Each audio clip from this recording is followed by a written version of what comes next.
रामकृष्ण हरी सगळ्यांना. House queen Ruhi या चॅनलवर जर तुम्ही नवीन असाल तर चॅनलला सबस्क्राईब करा आणि शेजारी दिलेली बेलसुद्धा दाबा. त्याने काय होईल, जेव्हा कधी व्हिडिओ अपलोड होईल तर तुमच्याही मोबाईलची घंटी वाजेल, टिंग टिंग. हाय, हॅलो, नमस्कार, श्री स्वामी समर्थ. स्वागत आहे तुमचं माझ्या यूट्यूब चॅनलमध्ये आणि एका छोट्याशा ब्लॉग व्हिडिओमध्ये सुद्धा, ज्याचं नाव आहे हाऊस क्वीन रुही.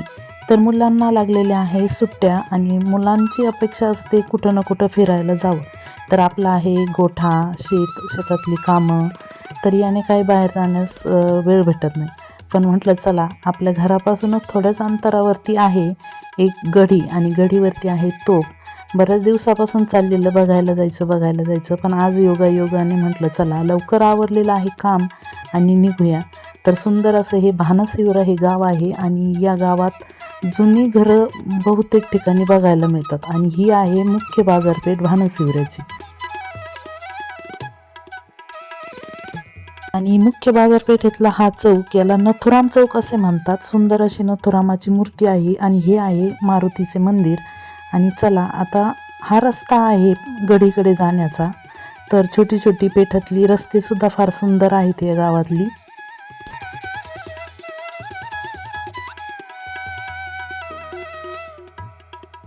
तर गढीच्या बाहेरील बाजूला असलेले तटबंदीचे काही अवशेष आजही आपल्याला पाहावयास मिळतात. आणि हा आहे मुख्य दरवाजा गढीकडे जाण्याचा. आणि ही प्रवेशद्वाराची मुख्य एंट्री केल्याबरोबर असं वाटतं की आपण खरंच खूप मोठ्या गडावर आलो की काय, खूप मोठ्या गडीवर आलो की काय असं वाटतं. आणि अजूनही इथे राजे महाराजे आहेत की काय असं वाटतं.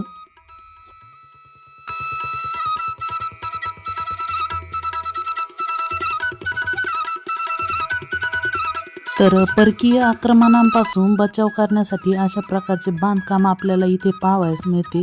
आणि हा आहे मुख्य दरवाजा, मुख्य गेट, जे की गडीवर आपल्याला घेऊन जाणार आहे. तसा हे गेट तर आता तुटलेलं आहे, त्यामुळे दुसरं लोखंडी गेट इथे बसवलं गेलेलं आहे. मेन जे गेट होतं ते सध्या नाही आहे तिथे. आणि गडीवरती जाण्याच्या या पायऱ्या बघितल्या आणि या पायऱ्या जेव्हा मी चढायला लागलो तेव्हा मला जेजुरीचं फील झालं. जेजुरीचा गड जसा चढतो एकदम उंचावर डायरेक्ट वरती गेल्यावर एक दरवाजा दिसला, तर त्यातून डोकावून बघितलं तर एकदम अंधार अंधार वाटत होता, दुसरं काही दिसलं नाही. आणि इथे अजूनही लोकवस्ती आहे. छान छान लिंबाची याची झाडं आहेत, वेड्याबाबळीची पण फार झाडं आहेत इथं. आणि पूर्ण गडीचं काम हे दगडातच नाही तर विटात सुद्धा केलेलं आहे. 4 बुरुज आहेत या गडीवरती आणि लोकवस्ती असल्यामुळे छान असं डेकोरेटिव्ह झाडे इथे लावलेली आहेत.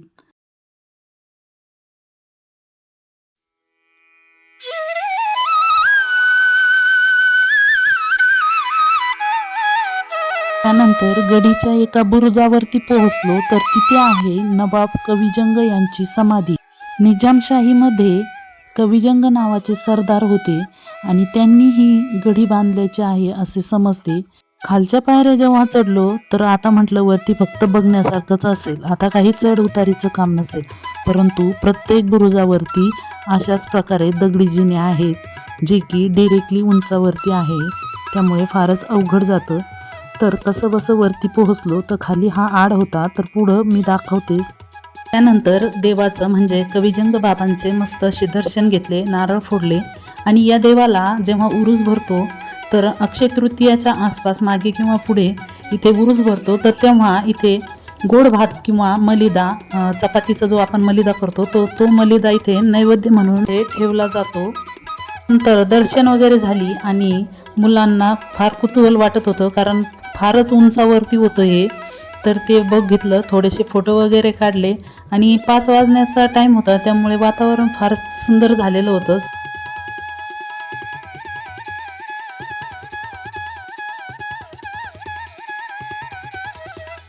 आणि या बुरुजावरील या जंग्यांचा उपयोग खालील भागावर लक्ष ठेवण्यासाठी करण्यात येत असावा.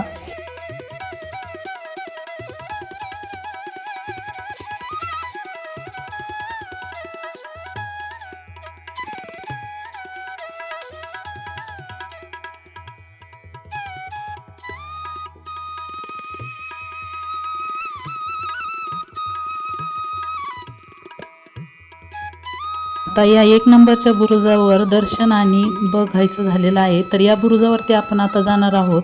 तिथे 3 खोल्यांची निर्मिती केलेली आहे. कविजंग बाबा हे गावचे श्रद्धास्थान असल्यामुळे आणि या बुरुजावरती त्यांची समाधी असल्यामुळे खूप छान सुशोभीकरण येथे केलेले आहे.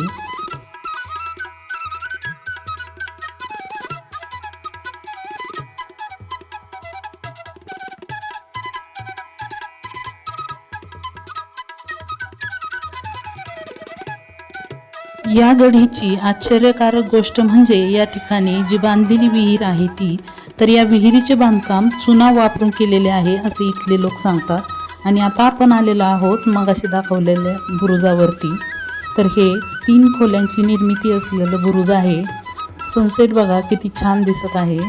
त्यानंतर ऋत्विक आणि संस्कारने त्यांच्या बाबांना हट्ट केला की सगळ्यात वरती जायचंय. मी तर काय वरती गेले नाही कारण मला उंचाची भीती वाटते, त्यामुळे ते गेले. परंतु वरती गेल्यानंतर ऋत्विक म्हणत होता फारच डोळे गरगरत आहेत. वरती गेल्यानंतर अहो म्हटले की या ठिकाणाहून पूर्ण गावच नाही तर आसपासची जी गावं आहेत, आसपासची जी मंदिराचे झेंडे आहेत तर ते दिसत आहे. तर हा आहे गडीचा मेन पॉइंट, म्हणजे गडीवर असलेल्या 3ऱ्या बुरुजावरती असलेली ही सुंदर अशी तोफ. गडीच्या दक्षिण बाजूला आहे गावाची मुख्य बाजारपेठ. तर सगळं हिंडून फिरून झालं आणि आता बराचसा वेळ झालेला होता. सायंकाळचे 7-7:30 वाजलेले होते. तर खाली आलो तोपर्यंत अंधार पडला होता. आणि तर अशी आहे भानशिवरा या गावची ऐतिहासिक अशी गडी. बघायला खूप छान आहे इथे. तर अहमदनगरच्या आसपास असाल तर एकदा नक्की भेट द्या. भेटूया पुन्हा अशा छानशा ब्लॉग व्हिडिओ सोबत.